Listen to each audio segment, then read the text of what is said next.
तो आज हम देखने वाले हैं संविधान के क्या फीचर्स, तो यानी कि संविधान की विशेषताएं, भारतीय संविधान की क्या क्या विशेषताएं। ठीक है, सबसे पहले देखो, अगर हम देखें भारतीय संविधान जो है, इंडियन कॉन्स्टिट्यूशन जो है, विश्व का सबसे लंबा लिखित संविधान है। ठीक है, क्या है? विश्व का सबसे लंबा लिखित संविधान। और तुम्हें पता है संविधान को जो है हस्तलिखित मतलब हाथ से लिखा गया है। भारतीय संविधान हाथ से लिखा गया है। जिन्होंने हाथ से लिखा है उनका नाम है प्रेम बिहारी नारायण रायजादा। लिख लो ये वाला पॉइंट। ठीक है, कि भारतीय संविधान को प्रेम बिहारी नारायण रायजादा ने अपने हाथों से लिखा है। ठीक है, प्रेम बिहारी नारायण रायजादा। ठीक है, भारतीय संविधान। ठीक है, दूसरा पॉइंट हम लिखेंगे कि नंदलाल घोष के द्वारा प्रेम बिहारी नारायण रायजादा। ठीक है, प्रेम बिहारी नारायण रायजादा। ठीक है, और जिन्होंने उस पर कैलीग्राफी की है, चित्र बनाए हैं, उनका नाम है नंदलाल घोष। ठीक है, भारतीय संविधान पर जिन्होंने चित्र बनाए हैं, उसका मतलब एक तरीके से उसको सजाया है, उनका नाम है नंदलाल घोष। ठीक है, तो देखो भारत का संविधान जो है दुनिया का सबसे लंबा लिखित संविधान है। ठीक है, सबसे बड़ा संविधान है। ठीक है, अगर हम वर्तमान समय में देखें तो लगभग 448 आर्टिकल के आसपास है। ठीक है, लेकिन ये जो आया आपको याद रखना है कि मूल संविधान में कितने थे। तो मूल संविधान में जिस समय संविधान लागू हुआ तो 395 अनुच्छेद थे। कितने थे? 395। याद रखना है भारतीय संविधान में कुल कितने अनुच्छेद। ठीक है, यही पेपर में आता है ज्यादा कि भारतीय संविधान में मूल रूप से कितने अनुच्छेद थे। 395 अनुच्छेद थे। ठीक है, और यहां आप देखेंगे इस समय में 12 अनुसूचियां हैं। तो उस समय भारतीय संविधान में 12 अनुसूचियां नहीं थी। कितनी अनुसूचियां थी? 8। ठीक है, बाद में हमने 9, 10, 11, 12 ये अनुसूचियां जोड़ी हैं। तो मूल संविधान में कितनी अनुसूचियां थी बताओ? 8। ठीक है, और वर्तमान में हमारे यहां कितनी अनुसूचियां हैं? 12। ठीक है, फिर देखो क्या लिखा हुआ है कि इसकी विस्तृत प्रकृति का कारण भारत की विशालता है, विविधता है, जिसके लिए केंद्र और राज्य दोनों स्तरों पर विस्तृत प्रावधानों की आवश्यकता है। इसका मतलब यह हो गया, जो ये सबसे लंबा है भारत का संविधान, इसका सबसे बड़ा कारण यह है कि भारत बहुत बड़ा है, बहुत विशाल है। ठीक है, एक उपमहाद्वीप है पूरा का पूरा, मतलब समझो कितना विशाल है। ठीक है, कितने सारे राज्य हैं, क्षेत्रफल कितना ज्यादा है। ठीक है, और सबकी अलग अलग विविधता है, सबकी अलग अलग विशेषताएं हैं, सबकी अलग अलग ज्योग्राफिकल कंडीशन है, भौगोलिक संरचना सबकी अलग अलग है, हर क्षेत्र की अलग अलग है, भाषाएं अलग अलग हैं, बोलियां अलग अलग हैं। ठीक है, रहन सहन सबका अलग अलग है, खाना पीना सबका अलग है। तो सबके लिए विशेष प्रावधान बनाने की जरूरत थी, सबके लिए कुछ प्रावधान बनाने की जरूरत थी। इसलिए भारत का संविधान जो है क्या हुआ? बड़ा हुआ, लंबा हुआ। ठीक है, दूसरा क्या है? विभिन्न स्रोतों से हमने लिया गया है। ठीक है, तो भारत का जो संविधान है उसकी दूसरी विशेषता क्या है? विभिन्न स्रोतों से लिया गया है। ठीक है, भारत के संविधान की पहली विशेषता क्या हो गई कि यह सबसे लंबा और बड़ा विस्तृत लिखित संविधान है। दूसरी विशेषता क्या हो गई? यह विभिन्न स्रोतों से लिया गया है। भारत का संविधान क्या है? अलग अलग देशों से लिया गया है। ठीक है, जैसे आप देखेंगे मूल अधिकार तो हमने यूएसए से लिए हैं। अगर हम देखेंगे मौलिक कर्तव्य तो हमने कहां से लिए हैं? यूएसएसआर से लिए हैं।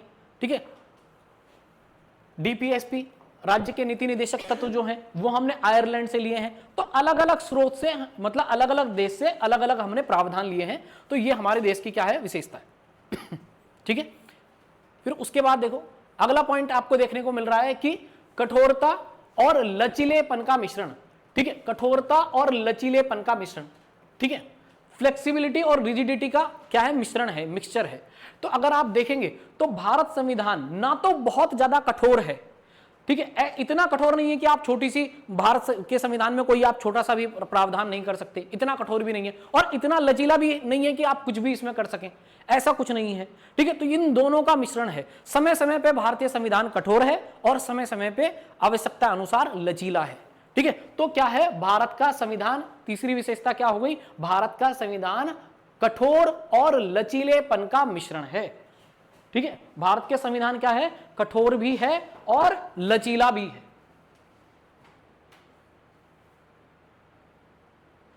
ठीक है, समझ में आया इतना?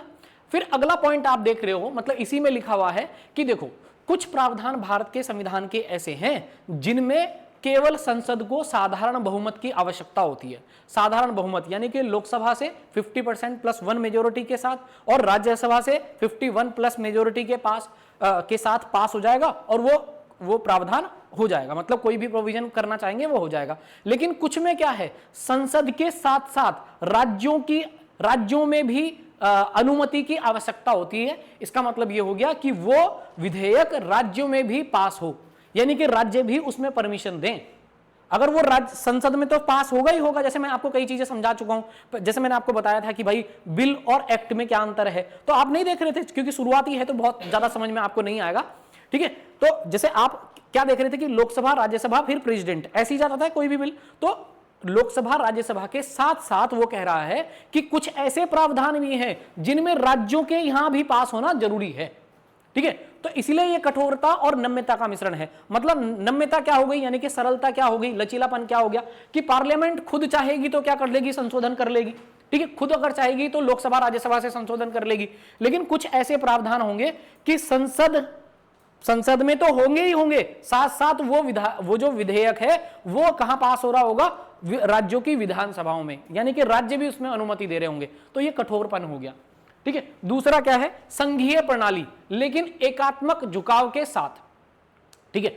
भारत क्या है, भारत एक संघीय राष्ट्र है जिसमें केंद्र और राज्य के बीच शक्तियों का विभाजन है। मैंने तुम्हें बताया था केंद्र और राज्य के बीच जो है 7वीं अनुसूची शक्तियों के विभाजन की बात करती है ना। हमने देखा था कि संघ सूची, फिर उसके बाद हमने देखा था प्रांतीय सूची या राज्य सूची, फिर हमने पढ़ा था कौन सी, संवर्ती सूची। तो यहां क्या है, कुछ विषय बताए गए हैं स्पेशल, जिनमें संघ कानून बना सकता है, जिनमें राज्य कानून बना सकता है, जिनमें दोनों मिलकर कानून बना सकते हैं। तो ऐसे बताया गया है, ठीक है। तो संविधान केंद्र सरकार को कुछ विशेष परिस्थितियों में अधिक शक्तिशाली बनाता है, जिससे यह एकात्मक झुकाव वाली संघीय प्रणाली बन जाती है। देखो मेरी बात सुनो कि जब कभी विषयों की बात आएगी तो संघ सूची के विषयों पर संघ ही कानून बनाएगा, राज्य सूची के विषयों पर राज्य ही कानून बनाएगा, और जब दोनों मिलके बनाने होंगे तो दोनों मिलके कानून बना लेंगे, संवर्ती सूची, ठीक है। लेकिन राज्य सूची के कुछ ऐसे विषय जिन पर राज्य को कानून बनाना चाहिए, लेकिन उन पे भी कौन बना सकता है, संघ, यानी कि केंद्र सरकार कानून बना सकती है। तो ये क्या दिखा रहा है, किसकी पावर दिखा रहा है, संघ की पावर दिखा रहा है। संघ मतलब यूनियन, समझ में आया। जैसे अगर आप यूएसए की बात करोगे तो वहां भी संघीय प्रणाली है, और भारत की बात करोगे यहां भी संघीय प्रणाली है। वहां क्या है, वहां अगर आप देखोगे तो जो यूएसए है उसमें अगर कोई राज्य है तो वो राज्य अपने आप को अलग कर सकता है यूनियन से, जबकि भारत में यूनियन से यानी कि संघ से कोई राज्य स्वयं को अलग नहीं कर सकता। भारत और अमेरिका के संघ की बात यही अंतर है, ठीक है। तो यहां मैं आपको यह समझा रहा हूं कि संघीय प्रणाली है, हमारे यहां संघीय सिस्टम है, ठीक है। यूनियन सिस्टम है हमारे यहां, यूनियन की ज्यादा चलती है, लेकिन ऐसा नहीं है कि केवल यूनियन की चलती है। राज्यों को अपने अधिकार हैं, राज्यों को बहुत सारे पावर दी गई है जिन पर राज्य क्या कर सकता है, कानून बना सकता है, ठीक है, जिन पर राज्य कानून बनाएगा। लेकिन कुछ विशेष परिस्थितियां अगर आएंगी, जैसे अगर दो या दो से अधिक राज्य ये कहें कि राज्य सूची का कोई विषय है, अब बताओ राज्य सूची के विषय पे कानून कौन बनाएगा, पहले बताओ राज्य सूची के विषय पे कौन कानून बनाता है, राज्य बनाता है। लेकिन अगर दो राज्य, ए राज्य और बी राज्य, ये कहें राज्यसभा को कि हम चाहते हैं कि कौन कानून बनाए, केंद्र कानून बना के दे, यानी कि संसद कानून बना के दे, तो ऐसे राज्य सूची के विषय पे किसने कानून बनाया, संघ ने कानून बनाया। समझ में आ गई। तो यही क्या है, हमारे यहां संघीय प्रणाली है, ठीक है, इसी को बोलते हैं संघीय प्रणाली, ठीक है। फिर दूसरी बात देखो आगे, संसदीय शासन प्रणाली। भारत में जो शासन होता है ना, भारत में जो शासन होता है, भारत में जो कानून बनते हैं, ठीक है, जिनके द्वारा, ठीक है, भारत में जो कानून बनते हैं, तो अगर आप देखोगे तो वो किन के द्वारा बनते हैं, पूरे भारत में जो कानून बनते हैं वो बनते हैं विधायिका के द्वारा। विधायिका क्या होती है, विधायिका वही है जो कानून बनाती है, यानी कि पार्लियामेंट, लोकसभा राज्यसभा, ठीक है, लोकसभा राज्यसभा मिलकर क्या बनाती हैं, कानून बनाती हैं, ठीक है, यही विधायिका है, लेजिस्लेचर है। तो हमारे यहां अगर आप देखोगे कि शासन जो हो रहा है ना, अब जो हमारे यहां शासन हो रहा है वो कौन कर रहा है, संसद। तो इसीलिए संसदीय शासन प्रणाली है। भारत ने सरकार की संसदीय प्रणाली को अपनाया है, जहां कार्यपालिका विधायिका के प्रति जवाबदेह है, ठीक है। राष्ट्रपति देश के नाम मात्र के प्रमुख होते हैं, जबकि वास्तविक कार्यकारी शक्तियां प्रधानमंत्री के नेतृत्व वाली मंत्री परिषद में निहित होती है। अब यह बात मैं तुम्हें थोड़ा सा समझाता हूं। देखो, जब भी आप संविधान को देखोगे तो संविधान आपको कुछ इस तरीके से नजर आएगा। ठीक है, संविधान के ये 3 पिलर हैं जिनको हम कहेंगे विधायिका, ठीक है, जिनको हम कहेंगे विधायिका, फिर कहेंगे कार्यपालिका, ठीक है, कार्यपालिका, फिर हम कहेंगे न्यायपालिका, ठीक है, न्यायपालिका, ठीक है। तो ये भारतीय संविधान के अगर आप देखेंगे तो 3 स्तंभ हैं, 3 स्तंभ आपको देखने को मिल रहे हैं, विधायिका, कार्यपालिका और न्यायपालिका, पिलर जिन पर संविधान टिका हुआ है। तो विधायिका क्या कर रही है? कानून बना रही है। कार्यपालिका क्या कर रही है? उस कानून को लागू करवा रही है। और न्यायपालिका क्या कर रही है? उस कानून को देख रही है कि वो कानून भारतीय संविधान के कहीं असंगत तो नहीं है, मिसमैच तो नहीं हो रहा, कहीं ऐसा तो नहीं कि संविधान को वो क्या कर रहा हो, संविधान के किसी प्रावधान को वो छोटा कर रहा हो, उसका अल्पीकरण कर रहा हो। तो ये न्यायपालिका देखती है। ये भी देखती है न्यायपालिका की जो सही तरीके से लागू कराया जा रहा है कि नहीं कराया जा रहा है, तो ये न्यायपालिका देखती है। तो हमारा कुछ सिस्टम ये है ना। तो यही क्या है? संसदीय शासन प्रणाली है। एक बात मैं आपको थोड़ा सा और बता देता हूं कि ये जो कार्यपालिका है, कार्यपालिका वो जो कानून लागू करवा रहे हैं वो रिस्पॉन्सिबल हैं किसके लिए? विधायिका के लिए। जैसे प्रधानमंत्री हैं, प्रधानमंत्री और उसकी मंत्री परिषद लोकसभा के प्रति उत्तरदायी होती है। प्रधानमंत्री और उसकी मंत्री परिषद किसको जवाब देगी कि हमने सही काम करा, ये काम करा, हम ये कर रहे हैं, वो कर रहे हैं, हमारा ये प्रावधान है, ये फलाना दिमाग, वो किसको बताएंगे? किसको रिपोर्ट कर रहे हैं वो ऐसा? तो वो बता रहे हैं किसको? विधायिका को। विधायिका कौन है? विधायिका कौन है? संसद, लोकसभा, राज्यसभा, यही तो विधायिका हैं जो कानून बना रही हैं।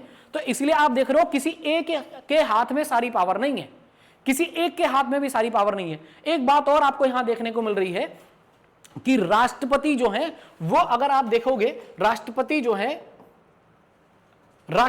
है वो नाम मात्र के प्रमुख हैं, देश के नाम मात्र के प्रमुख, जबकि वास्तविक कार्यपालिका के प्रमुख कौन होता है? प्रधानमंत्री।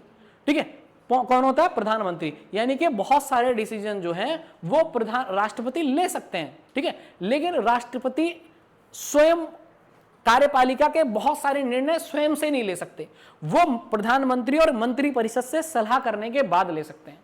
ठीक है, या प्रधानमंत्री और मंत्री परिषद जो उनको कहेंगे, सलाह देंगे, वैसा ही राष्ट्रपति करेंगे। ठीक है, तो राष्ट्रपति अपने आप में बहुत सारी चीजें नहीं कर पाएंगे। ठीक है, फिर देखो मौलिक अधिकार। मौलिक अधिकार भाई आप देखो, कोई भी व्यक्ति अपना जीवन किस तरीके से जीना चाहता है, किस तरीके से वो बिताना चाहता है, किस तरीके से रहना चाहता है, खाना चाहता है, पीना चाहता है, पढ़ना चाहता है, कहां रहना चाहता है, क्या करना चाहता है, ये उसकी इच्छा पर निर्भर करेगा।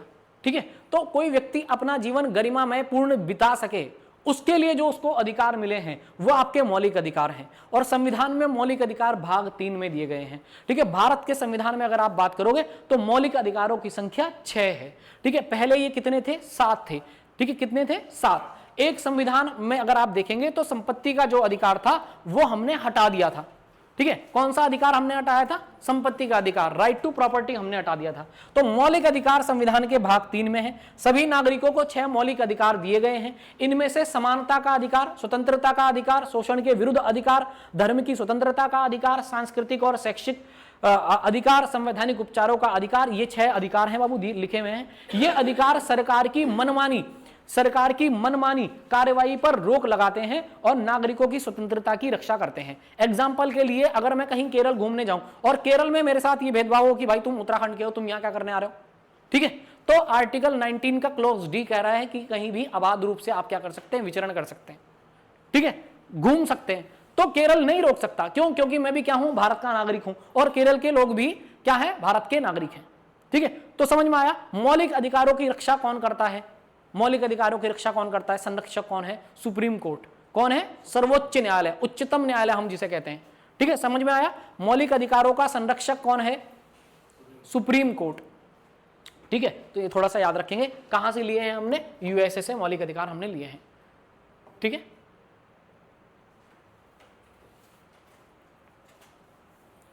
अब देखो राज्य के नीति निदेशक तत्व। ठीक है, डीपीएसपी हमारे संविधान की विशेषता है कि हमारे राज्य में क्या है? राज्य के नीति निदेशक तत्व हैं। यह भी भारतीय संविधान की एक विशेषता है। ठीक है, डीपीएसपी अगर आप देखोगे तो भारतीय संविधान में कितने में है, आपके 4th में है, भारतीय संविधान के भाग 4 में है, ठीक है। और अनुच्छेद आप देखोगे तो कितना है, 36 से लेके और 51 तक भारतीय संविधान में क्या दिए गए हैं, राज्य के नीति निर्देशक तत्व दिए गए हैं, ठीक है, ये सब लिखा हुआ है, ठीक है। अब देखो एक बात मैं तुम्हें बताऊं, मौलिक अधिकार क्या है, मौलिक अधिकार आपको दिए गए हैं जिनकी वजह से आप जैसा जीवन जीना चाहते हो आप वैसा जीवन जी सकते हो। फिर राज्य के नीति निर्देशक तत्व क्या है, तो राज्य के नीति निर्देशक तत्व वो हैं जो आपको पहले इंग्लिश में थोड़ा सा बता देता हूं, ये क्या है, directive principle of state policies, directive principle of state policies. इसका मतलब ये क्या हो गए कि प्रिंसिपल्स हैं, ठीक है। जैसे एक पिता एक बच्चे को समझाता है कि भाई अगर सुबह जल्दी उठेगा, थोड़ा दौड़ने जाएगा, उसके बाद नहाएगा, फिर उसके बाद थोड़ा पढ़ने बैठेगा तो तेरा जीवन अच्छा होगा, समय पे तू भोजन करेगा, समय पे सोएगा, तो क्या है, ये निर्देश दे रहा है वो अपनी पॉलिसीज, ठीक है। जब भी बेटा कोई काम करे तो जो पिता ने समझाया है, जब पिता ने उसको समझाया है तो वो उन चीजों को ध्यान में रखे, यही क्या है, राज्य के नीति निर्देशक तत्व हैं। भारतीय संविधान में जो ये पॉलिसीज हैं, ठीक है, ये जो नीतियां बताई गई हैं, ठीक है, जो आपको आर्टिकल, जैसे आप अगर देखोगे तो आर्टिकल 44 क्या कह रहा है, यूनिफॉर्म सिविल कोड की बात कर रहा है, ठीक है। आर्टिकल 44 क्या कर रहा है, यूनिफॉर्म सिविल कोड, एक समान नागरिक संहिता को बता रहा है, ठीक है। आर्टिकल 40 क्या है, पंचायतों के गठन की बात कर रहा है, ठीक है। आर्टिकल 39A है, वो बता रहा है कि समान कार्य के लिए समान वेतन मिलना चाहिए, यानी कि स्त्री हो, पुरुष हो, महिला हो, है ना, महिला और पुरुष हो, तो इनको समान अगर कार्य कर रहे हैं तो किसी भी आधार पे कोई भेदभाव नहीं होना चाहिए, उनको समान वेतन मिलना चाहिए, ठीक है। तो ऐसे ये बताया गया है, राज्य केवल निर्देशित कर रहा है कि ये पॉलिसीज मैं तुम्हें बता रहा हूं, अगर तुम ये करोगे तो क्या होगा, अच्छा होगा। जैसे मैंने अभी बताया कि बाप अपने बेटे को समझा रहा है कि अगर तू ऐसा ऐसा ऐसा करेगा तो क्या होगा, अच्छा होगा, ठीक है। तो राज्य के नीति निर्देशक तत्व जो हैं अश्विनी किस लिए बनाए गए हैं, राज्य के नीति निर्देशक तत्व राज्य को लोक कल्याणकारी बनाने के लिए बनाए गए हैं, ठीक है, समझ में आया। उत्तराखंड विशेष में पूछ रखा था कि राज्य के नीति निर्देशक तत्वों का मतलब क्यों बनाए गए हैं, ठीक है, भारतीय संविधान में किस लिए शामिल किए गए हैं, ठीक है। तो याद रखना है कि किस लिए, राज्य को लोक कल्याणकारी बनाने के लिए, यानी राज्य जो है वो लोगों के लिए कैसा हो, कल्याणकारी हो। राज्य जब भी नीतियां बनाए, कोई नीति बनाए, जैसे मैं अगर कोई कानून बनाऊं, मैं यहां क्लास में कोई नियम बनाऊं कि भाई आज से ऐसा होगा या ऐसा होगा, कुछ भी हमें ऐसा करना है, तो मैं आपके भले के लिए करूं, आपके कल्याण के लिए करूं, वही क्या होगा, कल्याणकारी, ठीक है। ऐसे ही राज्य को बताया गया है कि जब आप भारतीय संविधान में क्या बनाओगे, कानून बनाओगे, भारतीय संविधान में आप बना के कानून बनाओगे, है ना, जोड़ोगे, भारतीय संविधान में जोड़ोगे, तो उस समय याद रखना है, उन नीतियों को बनाते टाइम, उन पॉलिसीज को बनाते टाइम आपको याद रखना है कि ये लोगों के कल्याण के लिए होना चाहिए, लोगों के कल्याण के लिए होना चाहिए। भारत के, अब बताओ राज्य के नीति निर्देशक तत्व कितने हैं, भाग 4 में है, आर्टिकल 36 से लेके 51 तक है और राज्य को लोक कल्याणकारी बनाने के लिए हैं। लेकिन एक बात तुम थोड़ा सा याद रखो, जैसे मौलिक अधिकार आपके किसी ने छीने, ठीक है, मौलिक अधिकार आपके किसी ने छीने तो आप कहां जा सकते हो, सुप्रीम कोर्ट, हाई कोर्ट जा सकते हो, न्यायालय आप जा सकते हो, न्यायालय की शरण में जा सकते हो, ठीक है। लेकिन अगर राज्य के नीति निर्देशक तत्वों के संबंध में हम बात करें तो ये जबरदस्ती लागू नहीं होते, ठीक है, क्या नहीं होते, जबरदस्ती लागू नहीं होते, ठीक है। तो यहीं पे आप देखो, ठीक है, हालांकि ये कानूनी रूप से लागू करने योग्य नहीं है, लेकिन ये शासन में महत्वपूर्ण भूमिका निभाते हैं। जैसे अगर लड़का सुबह नहीं उठ रहा है, नहीं दौड़ने जा रहा है, अच्छे काम जो मैंने बताए वो वैसा नहीं कर रहा है, तो मैं, ऐसा नहीं है कि उसके खिलाफ मैं बहुत बड़े एक्शन ले लूंगा, उसे उल्टा ही टांग दूंगा छत पे, ठीक है। हाँ, ये जरूर है कि अगर वो ऐसा करेगा तो महत्वपूर्ण भूमिका निभाएंगे उसके जीवन में। बस ऐसा ही राज्य के लिए क्या है, नीति निर्देशक तत्व है, ठीक है। जबकि मौलिक अधिकारों में अगर कोई मना करेगा तो क्या होगा, उसके खिलाफ कौन बैठा हुआ है, न्यायालय, ठीक है। अब यहां देखो मौलिक कर्तव्य, ठीक है, फंडामेंटल ड्यूटीज, तो आप देखोगे मौलिक कर्तव्य जितनी अभी तक विशेषताएं हमने पढ़ी तो ये मूल संविधान में थी, भारत के संविधान में पहले से ही विशेषताएं थी, लेकिन मौलिक कर्तव्य भारत के मूल संविधान में ऐसी विशेषता है जो हमने बाद में जोड़ी है, ठीक है। ये मौलिक कर्तव्य, फंडामेंटल ड्यूटीज, हमने 1976 में 42वां संविधान संशोधन के द्वारा जोड़ी है, ठीक है। समझ में आया? मौलिक कर्तव्य, जैसे आपको पता चल गया मौलिक अधिकार हमारे पास कितने हैं, 6 हैं, इसी तरीके से मौलिक कर्तव्य कितने हैं, 11। कितने कर्तव्य हैं हमारे, 11 कर्तव्य बताए गए हैं। ठीक है, तो शुरुआत में जब आप देखोगे सरदार स्वर्ण सिंह समिति की सिफारिशों पर 1942 में 1976 में 42वें संविधान संशोधन के द्वारा 42nd कॉन्स्टिट्यूशन अमेंडमेंट के द्वारा इसे संविधान में हमने जोड़ा। ठीक है, और एक और आपको याद रखना है, जब हमने जोड़े थे तो उस समय ये 10 थे, लेकिन 86वां संविधान संशोधन, ठीक है, 2002 के द्वारा हमने किसको जोड़ा है, हमने जोड़ा है 11वां मौलिक कर्तव्य। ठीक है, तो बताओ 11वां मौलिक कर्तव्य संविधान में कब जोड़ा गया, 86वां संविधान संशोधन 86 कॉन्स्टिट्यूशन अमेंडमेंट 2002।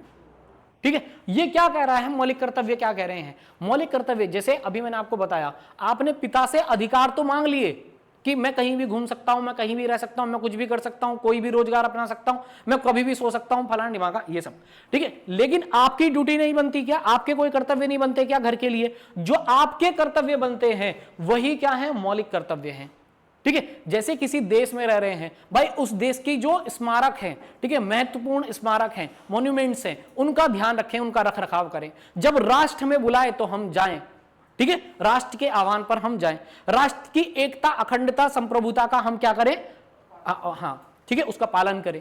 ठीक है, ये सब चीजें जो है इसमें है। 10वां जो 10 के बाद, ये तो शुरुआत में 10 जोड़े थे, 11वां जो जोड़ा गया था वो 86वां संविधान संशोधन के द्वारा जो जोड़ा गया है, उसमें यह बताया गया है कि 6 से 14 वर्ष के बच्चों के लिए है, वैसे बेसिकली बच्चों के लिए है कि बच्चों को पढ़ाना यानी कि उनको शिक्षा अर्जित कराना उनके गार्जियंस यानी कि पालक संरक्षक का कर्तव्य होगा। ठीक है, बच्चों को शिक्षा उपलब्ध कराना किनका कर्तव्य होगा, उनके गार्जियंस का। ठीक है, ये क्या है, संविधान में मौलिक कर्तव्य है, कौन सा, 11वां। ठीक है, जो कब जोड़ा गया, ठीक है, तो आया इतना समझ में। फिर आप देखो धर्मनिरपेक्ष राज्य। ठीक है, भारत के संविधान में अगर आप देखेंगे तो शुरुआत से आपको ये प्रावधान नहीं मिलेगा, मतलब ये वर्ड नहीं मिलेगा धर्मनिरपेक्ष राज्य। ठीक है, धर्मनिरपेक्ष। ठीक है, तो अगर आप देखेंगे 42वां संविधान संशोधन हुआ, ठीक है, 1976 में 42वां संविधान संशोधन, और उसमें हमने 3 वर्ड को जोड़ा। ठीक है, कौन कौन से, समाजवादी, पंथ निरपेक्ष और अखंडता। समाजवादी, पंथ निरपेक्ष और अखंडता। ठीक है, यही पे है धर्मनिरपेक्ष, यही। ठीक है, धर्मनिरपेक्ष, ठीक है, पंथ निरपेक्ष या धर्मनिरपेक्ष, अखंडता। ठीक है, सेकुलर। ठीक है, भारत कैसा राज्य है, सेकुलर राज्य है। ठीक है, तो भारत एक धर्मनिरपेक्ष राज्य है, जिसका अर्थ है राज्य का कोई आधिकारिक धर्म नहीं है और सभी नागरिकों को अपने धर्म का पालन करने, प्रचार प्रसार करने का अधिकार है, यह स्वतंत्रता दी गई है। ठीक है, समझ में आया इतना। ठीक है, तो मैंने तुम्हें क्या बताया, समाजवादी, पंथ निरपेक्ष, अखंडता। ठीक है, सपा, ऐसे आप शॉर्ट में याद रख सकते हो। ये 3 वर्ड कब जोड़े गए थे, 42वां संविधान संशोधन 1976 में प्रस्तावना में ये 3 वर्ड जोड़े गए थे। भारतीय संविधान की प्रस्तावना में ये 3 वर्ड जोड़े गए थे, कब, 1976 में। ठीक है, तो भारत कैसा राज्य है, धर्मनिरपेक्ष राज्य है। इससे क्या पता चलता है, इससे यह पता चलता है कि भारत का कोई भी धर्म नहीं है, भारत किसी भी धर्म को फॉलो नहीं करता। ठीक है, समझ में आया इतना। फिर लिखा हुआ है सार्वभौमिक वयस्क मताधिकार। ठीक है, यूनिवर्सल अडल्ट फ्रेंचाइज।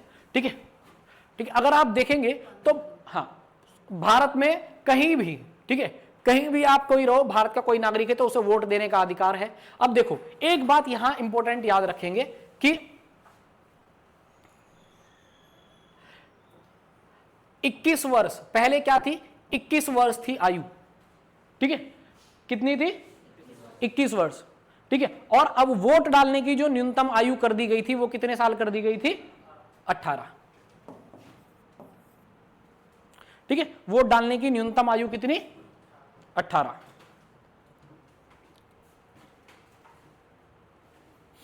फिर अब आप देखो आगे, एकल नागरिकता। एकल नागरिकता, इसको थोड़ा देखो, सिंगल सिटीजनशिप। भारत में अगर आप देखेंगे तो भारत में एकल नागरिकता का प्रावधान है। मतलब आप कहीं भी पूरे भारत के किसी भी भाग में रहे, आप ये नहीं कहेंगे कि मैं वहां का निवासी हूं, आप क्या कहेंगे, आप क्या कहेंगे कि मैं भारत का निवासी हूं, मैं भारत का निवासी हूं, ठीक है, मैं भारत का निवासी हूं, मेरे पास कैसी नागरिकता है, भारत की नागरिकता है, ना कि उत्तराखंड की नागरिकता, ना कि उत्तर प्रदेश की नागरिकता, ना कि केरल की नागरिकता, मेरे पास कैसी नागरिकता है, भारत की नागरिकता है, ठीक है। जैसे अगर आप अमेरिका की बात करेंगे, वहां सिंगल सिटीजनशिप नहीं है, यानी कि पूरे देश में आपको एक नागरिकता नहीं ले, ठीक है, एक ही नागरिकता नहीं लेनी है, ठीक है। वहां क्या है, उस देश की नागरिकता आपके पास होगी और उस राज्य की, जिस राज्य में आप निवास कर रहे हैं वहां की नागरिकता भी होगी, यानी कि दोहरी नागरिकता का प्रावधान है, डुअल सिटीजनशिप का है वहां कॉन्सेप्ट। भारत में भारत में कैसी नागरिकता का प्रावधान है, एकल, यानी कि भारत में आप कहीं भी रहें, आप ये नहीं कह सकते कि मैं इस राज्य का मैं इस जगह का निवासी हूं या इस जगह का निवासी हूं, आपको कहना पड़ेगा कि मैं क्या हूं, भारत। अभी जैसे आप आधार कार्ड देखते हो, चाहे वोटर आईडी कार्ड देखो, वहां सिटीजनशिप लिखी है, वहां क्या लिखा हुआ, उत्तराखंड लिखा हुआ, वहां लिखा हुआ है इंडियन सिटीजनशिप, ठीक है। तो भारत की नागरिकता, भारतीय नागरिकता के लिए 1955 में अधिनियम आया था, जिसमें 5 प्रकार बताए थे कि जिनसे आप भारतीय नागरिकता को ग्रहण कर सकते हैं, ठीक है। तो ये हम जब नागरिकता पढ़ेंगे तो तब देखेंगे। भारतीय नागरिकता की अगर हम बात करें तो संविधान के भाग कितने में है, अब तो आपको भी याद हो गया होगा, भारत के किस नागरिकता 2 में है। अनुच्छेद कहां से कहां तक है, 5 से 11 तक नागरिकता का प्रावधान है, ठीक है। कैसी नागरिकता है, एकल नागरिकता है, सिंगल सिटीजनशिप है, ठीक है।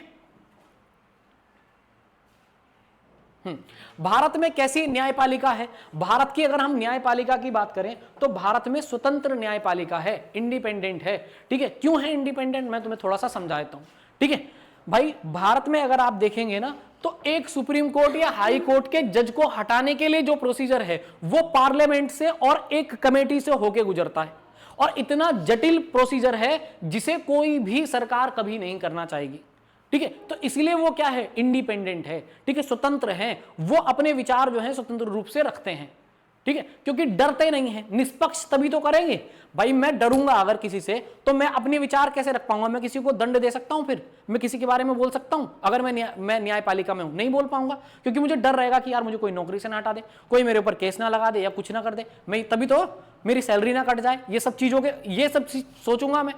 तो जब भारत में आप इन सब चीजों से सुरक्षित रहोगे तभी क्या होगा, तभी निष्पक्ष न्यायपालिका रहेगी। तो भारत में जो है निष्पक्ष न्यायपालिका स्वतंत्र है, ठीक है। मैंने तुम्हें बताया 3 पिलर हैं, कौन कौन से पिलर हैं, अगर आप देखोगे भारतीय संविधान में तो आपने देखा संविधान के 3 पिलर मैंने बताया, कार्यपालिका, न्यायपालिका, विधायिका, और अगर आप देखें चौथा स्तंभ जो कहा जाता है वो पत्रकारिता को कहा जाता है।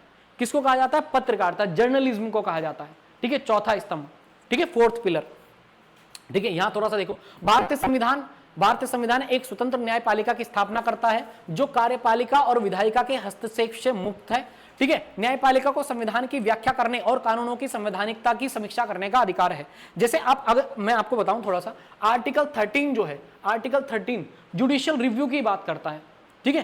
क्या करता है, जैसे किसी राज्य ने कोई कानून बनाया, ठीक है, और वो राज्य कानून को ऐसा बना रहा है जो संविधान के किसी भाग को, किसी एक क्लॉज को, किसी भी छोटे से छोटे पार्ट को क्या कर रहा है, उसे छोटा करने की कोशिश कर रहा है या उसमें बदलाव करने की कोशिश कर रहा है, जैसा संविधान कह रहा है वैसा नहीं कर रहा है। तो ऐसी चीजों में न्यायपालिका को यह पावर दी गई है कि वो क्या कर सके, उस कानून को शून्य घोषित कर सके। समझ में आ गई?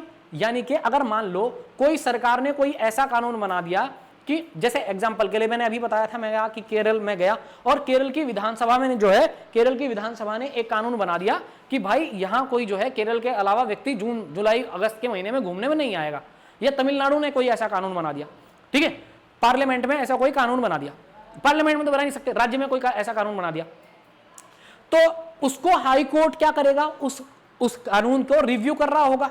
आर्टिकल 13 उसको ये पावर दे रहा है, तो वो क्या करेगा, हाई कोर्ट उस कानून को शून्य घोषित कर देगा। क्यों? क्योंकि वो संविधान के विरुद्ध है, ऐसा कोई भी कानून चलने ही नहीं सकता। तो ये न्यायपालिका को विधायिका और कार्यपालिका से अलग रखा गया है ताकि वो दोनों को देखता रहे कि सही से जैसा संविधान में प्रावधान है वैसा हो रहा है या नहीं। समझ में आया?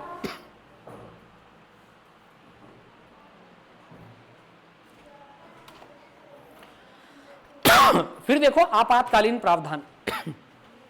आपातकालीन प्रावधान, तो आपातकालीन प्रावधान में अगर आप देखेंगे तो भारतीय संविधान में 352, 356 और 360, ठीक है, ये 3 अनुच्छेद आपको दिए गए हैं। ठीक है, आपातकालीन प्रावधान भारतीय संविधान की विशेषता है, इमरजेंसी प्रोविजंस। ठीक है, भारत में अब आप देखो इनके ये प्रावधान लाने का क्यों जरूरी थे? देश की संप्रभुता के लिए, एकता के लिए, अखंडता के लिए, सुरक्षा के और लोकतांत्रिक राजनीतिक व्यवस्था के लिए, संविधान की रक्षा के लिए ये प्रावधान जरूरी थे। ठीक है, क्यों जरूरी थे? इन सब कारणों से भारत की सीधी सीधी बात, भारत एक बना रहे, भारत एक साथ रहे, एक ही रहे और मजबूत स्थिति में रहे, इसलिए क्या है, ये प्रोविजंस लाने की जरूरत थी। राष्ट्रीय आपात संविधान के अनुच्छेद 352 में है। ठीक है, मान लो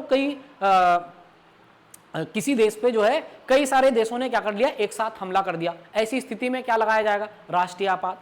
ठीक है, या सशस्त्र सेना विद्रोह हो गया हो, ठीक है, आर्मी जो है, जो आर्म फोर्सेस हैं, उन्होंने विद आर्म्स क्या कर दिया हो, रिवोल्ट कर दिया हो, रिबेलियन स्टार्ट कर दिया हो, किसके खिलाफ, देश के खिलाफ ही।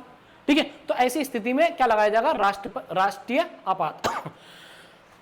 356 जो है राष्ट्रपति शासन की बात करता है। ठीक है, राष्ट्रपति शासन या राज्य आपातकाल की बात करता है। ठीक है, भारत के किसी क्षेत्र में, ठीक है, भारत के किसी क्षेत्र में यदि क्या हो रहा है, संविधान जो है, कॉन्स्टिट्यूशन फेलियर हो रहा है, संविधान लागू नहीं हो रहा, वहां किसी तरीके से भी संविधान को फॉलो नहीं करा जा रहा है, तो ऐसी स्थिति में क्या होगा, राष्ट्रपति शासन लगाया जाता है किसी क्षेत्र में। ठीक है, जहां क्या हो रहा है, ठीक है, लॉ एंड ऑर्डर मेंटेन नहीं हो पा रहा है किसी भी वजह से, या संविधान को फॉलो नहीं करा जा रहा है, तो ऐसी स्थिति में 356। वित्तीय आपात, ठीक है, वित्तीय आपात, जब फाइनेंशियल क्राइसिस आते हैं बहुत ज्यादा, तब क्या लगाया जाता है, किसी भी देश में वित्तीय आपातकाल लगाया जाता है। ठीक है, इतना समझ में आया। ठीक है, राष्ट्रपति शासन, सबसे पहले राष्ट्रीय आपात, फिर राष्ट्रपति शासन, फिर वित्तीय आपात। राष्ट्रीय आपात कितने में, आपने देखा राष्ट्रीय आपात है 352 में, राष्ट्रपति शासन कितने में, 356 में, और वित्तीय आपात कितने में, 360 में। ठीक है, तो थोड़ा सा याद रखेंगे। ठीक है, इनको बाकी हम डिटेल में पढ़ेंगे जब हम आगे बढ़ेंगे। त्रिस्तरीय शासन व्यवस्था, भारत में जो शासन व्यवस्था है उसका 3 स्तर है। ठीक है, केंद्र, राज्य और स्थानीय।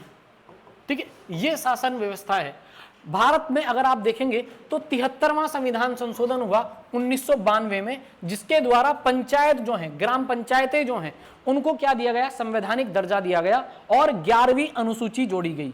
ठीक है, भारत के संविधान में कौन सी अनुसूची जोड़ी गई, 11वीं अनुसूची जोड़ी गई। और किनको दर्जा दिया गया, संवैधानिक दर्जा किनको दिया गया, ग्राम पंचायतों को।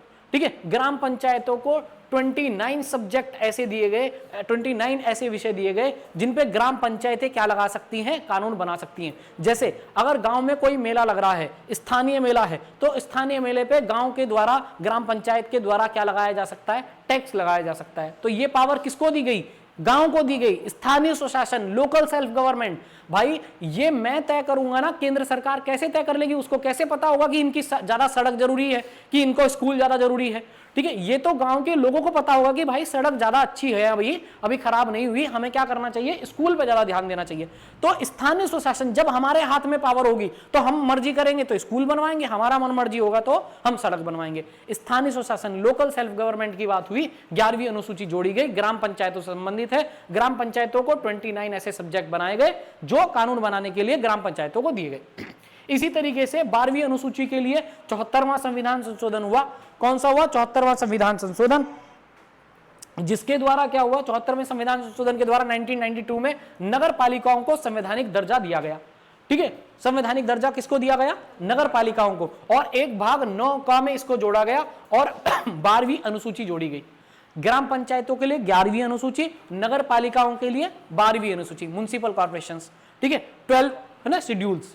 ठीक है, और ये इसमें कितने विषय दिए गए, तो 18 विषय ऐसे दिए गए जिन पे क्या कर सकती है, नगर पालिकाएं कानून बना सकती है। समझ में आया, ग्राम पंचायतें कितने विषयों पे कानून बना सकती हैं, 29, और नगर पालिकाएं कितने विषयों पे कानून बना सकती हैं, 18।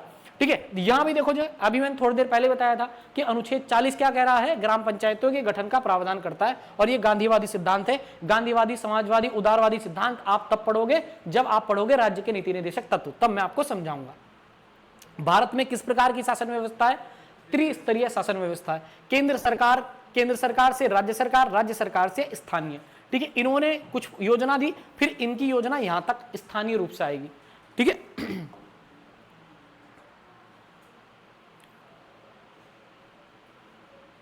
ठीक है, तो इतना समझ में आया कि नहीं?